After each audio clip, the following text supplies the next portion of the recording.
একটি কেসটি ছিল হচ্ছে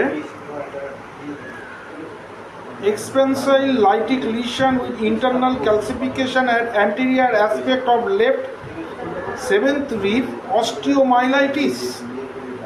পেশেন্টটিকে অস্টিওমা আমি ডায়াগনোসিস করেছি, অস্টিওমাইলাইটিস।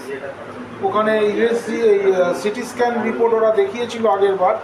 এই ভিডিওটা আমি আগের বার দিয়েছিলাম, কত বড় ছিল। আর প্রেসক্রিপশান আমি যেমন করেছিলাম, পেশেন্টটি পেয়েছিলাম anxiety, irritable, sympathy for others. এখনও সিম্প্যাথি আছে লোকের প্রতি। ফিয়ার অফ থান্ডারস্টর্ম, বিদ্যুতে ভয় পায়, ঘোস্ট,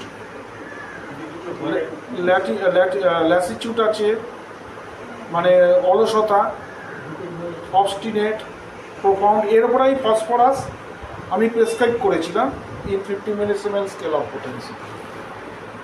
তো এইবার আসলো মাঝখানে নভেম্বরে এসেছিল, যথারীতি 2 মাস পরে আমি জানুয়ারিতে ডেট দিয়েছিলাম পেশেন্টটার, দেখতেই পাচ্ছেন।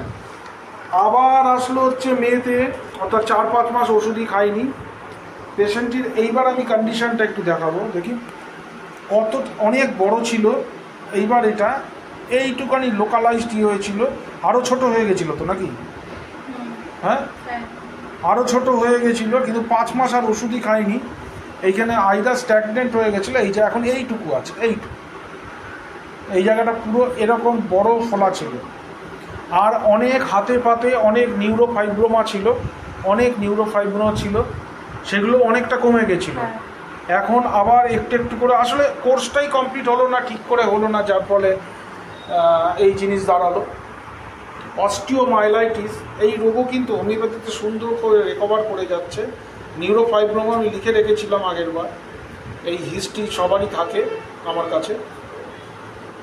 পেশেন্টের একটু সালফার লাগছে, সানফান করে না তার ওয়াইফ বলছে, কিন্তু আমি সালফার না, ও লাস্ট ডোজ যেহেতু এই খুব ইরেগুলার, আমি আগের বার 1, 2, 3, 0/4 এগুলো দিয়েছিলাম, যেহেতু ইরেগুলার এতদিন ওষুধ খাইনি, সেই জন্য আবার 4 থেকে আমি স্টার্ট করলাম, 4, 5, 6, 7 ফসফরাস দিলাম। এবার দেখা যাক পেশেন্টটি কতটা কি দাঁড়ায়। শ্যামবাজার থেকে এসছে। আচ্ছা, আর হিস্ট্রি একটা ব্লাড টেস্ট দিয়েছিলাম আগের বার, এইবার করে আনি, জাস্ট সিবিসি একটা রুটিন ইউরিন দিয়েছিলাম অন্য কারণে। আচ্ছা, আর পেশেন্টটির মেন জিনিস হচ্ছে খুব মানে নেশা করে, মদ, আরও কি মদ, গুটকা। প্রতিদিন কত লাগে? 500 টাকা। ওই জস্তি বলছে প্রতিদিন 500 টাকা করে মদ, গুটকা এইসব খায়।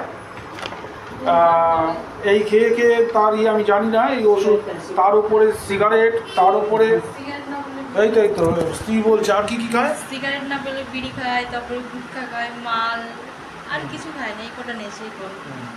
এত নেশা করে, প্রতিদিন 500 টাকা, 15,000 টাকার নেশাতেই উঠিয়ে দেয় মাসে।